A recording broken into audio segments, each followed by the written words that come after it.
오늘 마가복음 10장 32절부터 34절까지 짧은 구절을 함께 나누면서 이 마가복음의 진행이 어떻게 되는지 한 번 더 짚고 넘어가면 좋겠습니다. 인자가 넘겨짐에 라는 제목으로 강의 이어가도록 하겠습니다. 마가복음의 저자는 예수님의 행동에 중점을 두고 일련의 사건들을 다루고 있다라는 말씀을 드렸습니다. 이유가 무엇일까? 복음서는 왜 굳이 네 권으로 되어 있을까? 복음서의 내용들을 보시면 서로 다른 이야기들, 전혀 다른 사건의 전개가 아닌 예수님이 태어나심과 사역하심, 그리고 죽음에 이르는 그 기간 안에 발생한, 그것도 3년 반 동안에 사역하시는 것을 집중적으로 다루고 있는데, 이야기들이 매우 비슷하고 혹은 같은 이야기들을 다루고 있다는 것이죠. 자, 그런데 왜 네 권이나 나눠져 있을까? 이런 기초적인 질문은 성경을 보는 저와 여러분의 시선을 넓혀주는 아주 중요한 대목이 됩니다. 하나님께서 성경을 우리에게 가까이 할 것을 말씀하신 것은 단순히 다독이나 읽기의 의미가 아닙니다. 많은 경우 단어나 문법을 살펴보시면 알 수 있는데 그것은 사색입니다. 사색. 이 사색이라는 말은 깊이 생각하고 따져보는 것이라는 사전적인 의미를 갖고 있죠. 그래서 하나님께서 하나님의 말씀을 따져보고 생각해보고 고민해보라고 하였어요. 우리에게. 이 66권 주시면서 그렇게 말씀하셨단 말이에요. 이번 주 시편 107편의 말씀을 나누며 삶을 복되게 할 지혜, 그 능력은 하나님의 행하신 것, 하나님이 하신 일들에 대해서 우리가 분별할 때야 비로소 우리의 능력이 되고 우리의 지혜가 된다라는 말씀을 나누었습니다. 이때도 이 분별이 사색인 거예요. 사색. 한 가지 더 염두에 둘 것은 성경은 하나님의 일하심의 순서에 쓰여졌다라는 거예요. 네 권의 복음서는 같은 사건이나 혹은 하나님의 하나의 말씀을 서로 보완하기 위해서 쓰여졌다라고 보기보다는 하나님의 일하심 안에 그리스도이신 완전하신 예수님을 소개하기 위해 이 네 권이 필요하다는 거예요. 이 또한 하나님의 일하심의 순서에 기록되고 있다는 것입니다. 기억하실지 모르겠으나 마태복음 첫 강의 시간에 1장 1절 말씀을 드렸습니다. 1장 1절에 보시면 그리스도의 계보라 라고 시작되고 있습니다. 계보라는 것은 근원, 혈통, 출생, 실존, 삶이란 뜻을 다루는 단어로 이 마태복음이 그리스도이신 예수의 탄생 혹은 삶을 소개하는 그 시작인 것입니다. 마가복음은요 1장 1절에 그리스도의 복음의 시작이라 라고 하고 있습니다. 때문에 마가복음은 그리스도이신 예수의 사역, 즉 말씀하심과 행하심에 초점이 맞춰져 있다는 거예요. 앞서 말씀드린 것처럼 행하심에 초점이 맞춰져 있어요. 왜? 모든 죄인들을 위해 그가 행하시고 말씀하시는 것이 복되다라는 이 복음에 대한 실체를, 진실됨에 대해서 말해 줘야 되기 때문에 그렇죠. 누가복음은요 1장 1절에 보면 우리 중에 이루어진 사실에 대해 기록하고 있다라는 거예요. 무엇이 사실이라는 거예요? 앞서 두 개를 얘기했잖아요. 예수가 그리스도이시다. 그리고 그가 행하시는 것이 너희에게 복된데 이것이 사실이라는 거예요. 이것이 그냥 역사적인 한 일, 위인전 이런 게 아니라 실질적인 너희에게 도움이 될 만한 사실이며 진실이다. 복음의 사실임을 증명하는 거죠. 그리고 이어지는 요한복음에서는 1장 1절에 보면 이런 말씀이 있습니다.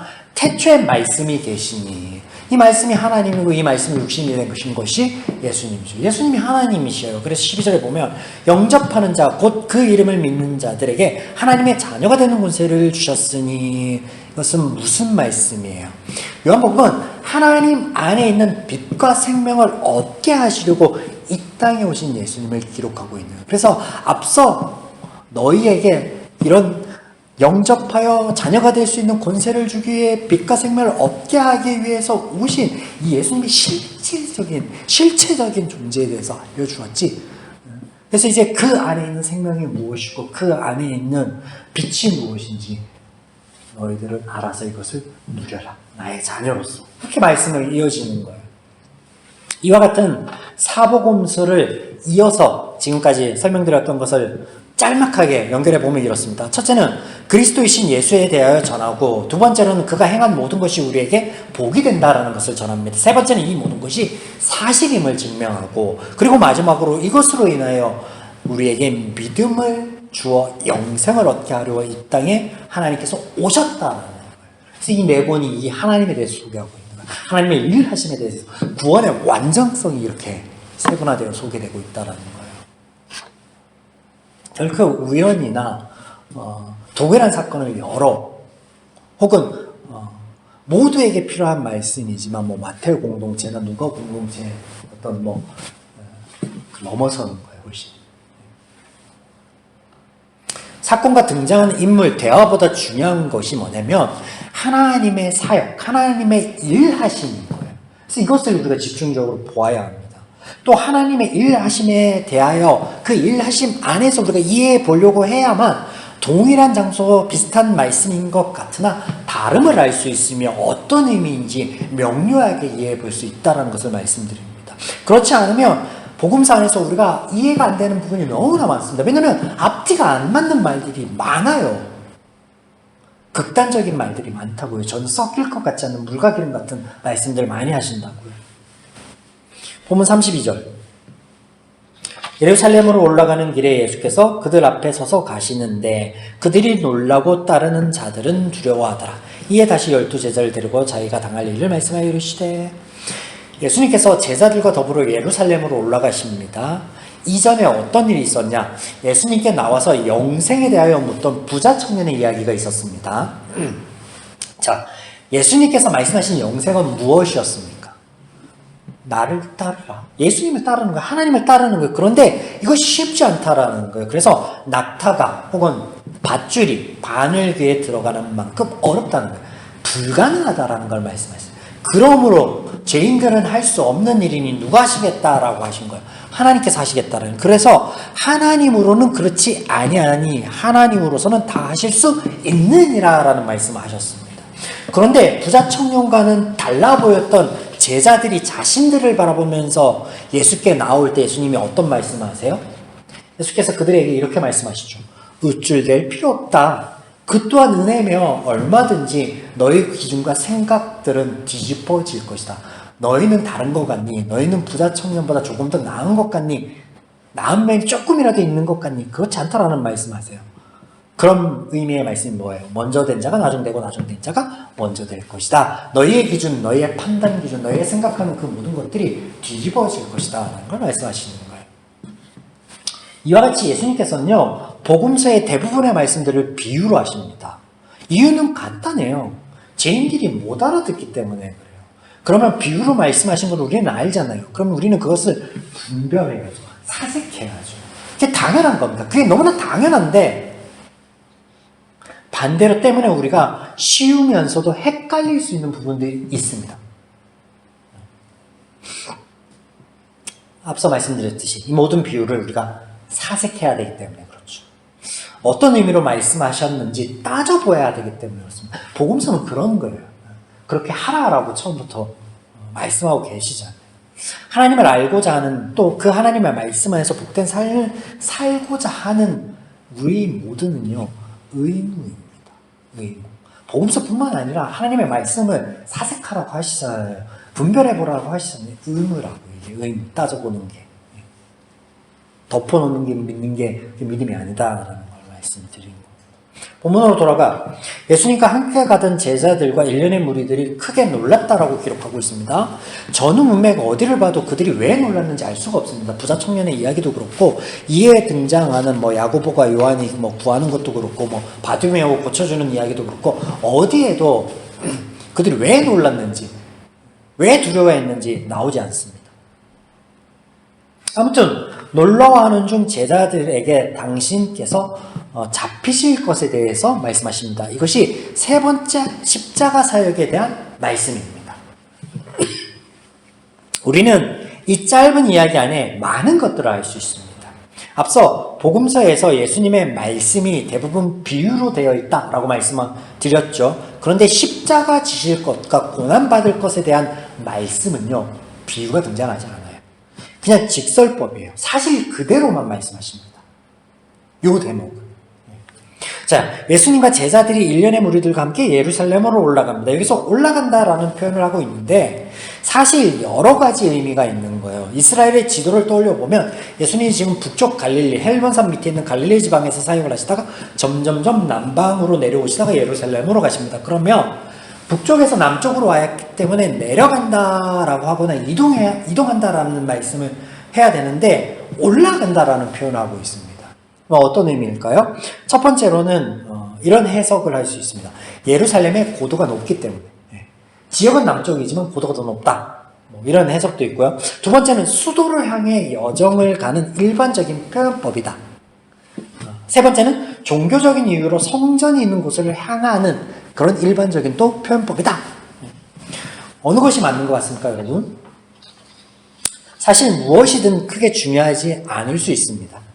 그런데 마가복음에 등장하는 독특한 표현이 함께 등장하고 있는데 이건 중요합니다. 발견하셨어요? 마가복음에만 등장하는 표현이에요. 그들 앞에 서서. 예루살렘으로 향하는데 굳이 그들 앞에 서서 가셨다라는 말이 마가복음에 이런 표현들이 있어요. 예수님에 대하여 예수님의 행동에 대해서 구체적으로 표현하고 있다는 거예요. 왜? 마가복음은 이런 예수님의 행동 하나하나에 의미를 두고 다루고 있기 때문에 그렇습니다. 그 행하심 자체가 우리에게 복된 소식이고 은혜이기 때문에 그렇죠. 자, 오늘 이 예수님의 행동이 왜 은혜이고 왜 복이고 왜 복음인지 한번 보겠습니다. 자, 이 행동 전에 이런 예수님의 행동을 제자들과 사람들이 보았을 때 왜 두려움거리가 되었죠? 예수님이 앞서 행하는 게, 예루살렘에 행하는 게 왜 두려움거리가 되었냐라는 거예요.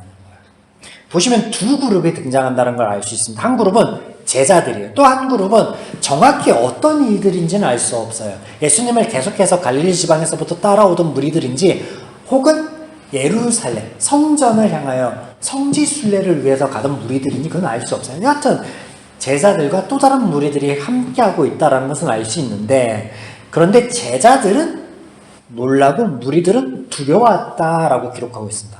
여기 놀라다라는 뜻은요, 이 원어적인 뜻은 경악하다라는 표현이에요. 그리고 두려워하다는요, 두려움에 도망치다라는 뜻이에요. 32절 뒷부분을 보시면 이에 다시 12제자를 데리고 자기가 당할 일을 말씀하여 이르시되 예수님께서 많은 이들 중에 특별히 12제자를 따로 부른 것이 아니죠. 앞서 뭐라 그랬어요? 두려움에 도망치다. 두 번째 그룹들은 다 흩어져 버린 거예요. 그래서 다 도망가고 남아있던 12제자들에게 예수님이 십자가 지실 것을 말씀하시는 거예요. 자, 굳이 이렇게 원어를 따지고 살펴보지 않아도 됩니다. 왜냐면 우리가 기준만 바로 세우면 될 일이에요. 하나님 편의 모든 인간들은 죄인이며 사역의 대상이다라는 게 제가 늘 말씀드리는 거. 고로 지금 복음서에 등장하는 모든 이들은 하나님 앞에 평등한 존재들, 죄인들이에요. 특별히 더 나은 사람, 더 나쁜 사람 없는 거예요. 이런 기준 안에 서라면 제자들이 특별해서 그들을 부르거나 뭐 그에게 말씀하신 게 아니라는 걸 그냥 염두에 두고 가면 되는 거예요. 근데 오히려 그렇게 보지 않고 의미를 두어서 12제자? 특별하지 않나? 이렇게 가면요, 해석이 더 엉뚱한 방향으로 꼬리에 꼬리를 물고 흘러갈 수밖에 없습니다. 왜? 제자들만 왜 모아서 말씀하셨지? 제자들이 특별한가? 왜 특별하지? 집과 가족을 버리고 예수님을 따랐기 때문에 그런가? 그럼 앞에서 말이 안 맞잖아요. 니들 생각하는 거 먼저 된 자가 나중 될 수 있어. 자고 하지 마 라고 하신 말씀들이 안 맞잖아요. 그러면 그 해석이 틀리고 이 해석이 틀린가? 그렇게 따지면요, 계속해서 안 맞는 것 천지입니다. 일관되지 못하다. 근데 하나님께서는요, 인생이 아니셔서 후회도 않으시고요, 거짓을 하시지도 않고요. 틀린 말씀도 하시지도 않고요. 그리고 한 우물에서 쓴 우물과 단 우물이 날 수 없다라고 말씀하신 통해서 하나님의 말씀, 일관됨을 말씀하셨던 그 하나님 말씀조차도 맞지 않아요.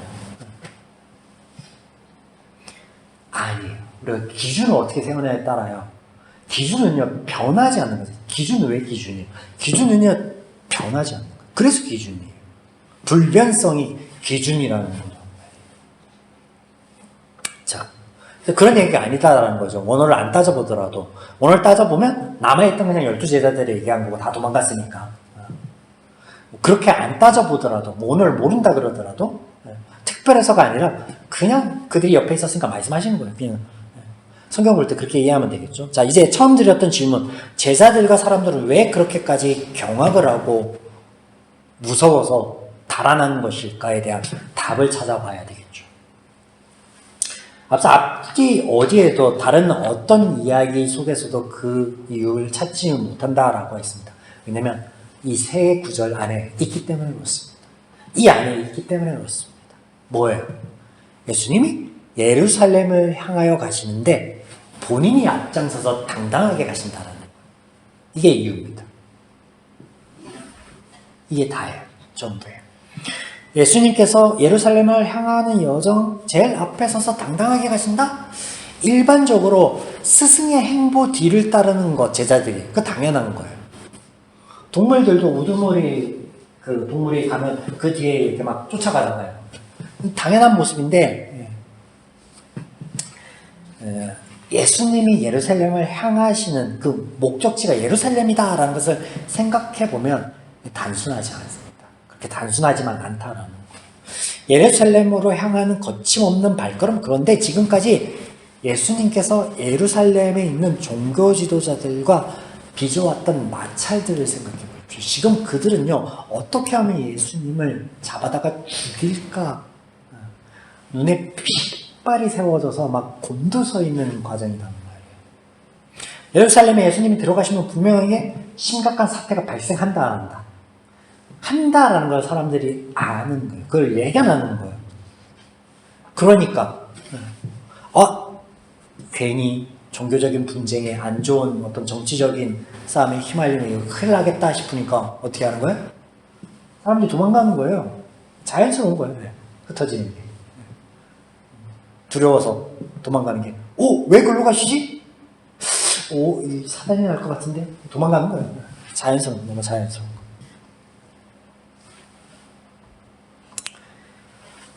그들을 보며 또 옆에 있는 제자들에게 말씀하시는 예수님의 말씀 보세요. 맞다. 너희들이 생각하고 있는 일이 발생할 거다. 인자가 넘겨지고 능력과 고난을 당하고 죽임을 당할 것이다. 그러나 그 끝은, 그리고 그렇게 가는 나의 발걸음은 너희의 생각과는, 너희의 기준과는 다를 것이야. 그런 의미에서 마지막 말씀이 뭐예요? 그러나 3일 만에 살아나리라. 그러나 3일 만에 살아나리라. 또한 나는 너희를 위해 이 일을 마다하지 않으며 거리낌 없이 행할 것이다. 그걸 뭘로 보여주시는 거예요?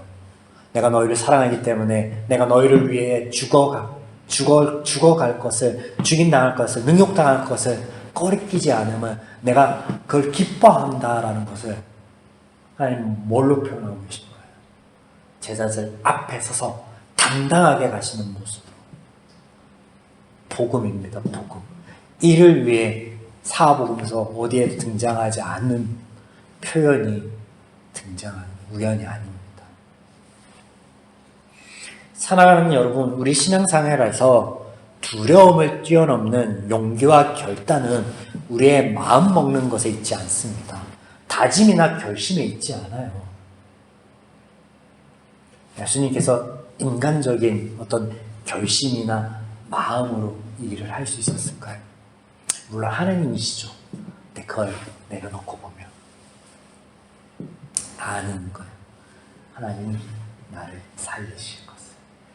이 일이 하나님 손에 달려있음을. 이것이 사단의 주권 안에 있는 게 아니라 하나님의 주권 안에 있는 것을 아는 거예요. 뭐야 다른 말로? 하나님을 아는 거예요. 하나님을 아는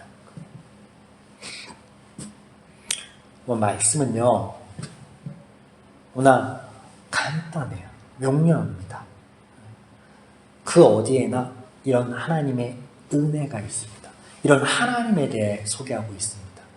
인간을 소개하고 있지 않습니다. 복받기 위한 방편을 소개하고 있지 않습니다. 종교적인 행위를 우리에게 강요하고 있지 않습니다. 이런 하나님을 알아 말씀 가운데 깨달아 누리시는 저와 여러분에게 주님의 축원드립니다.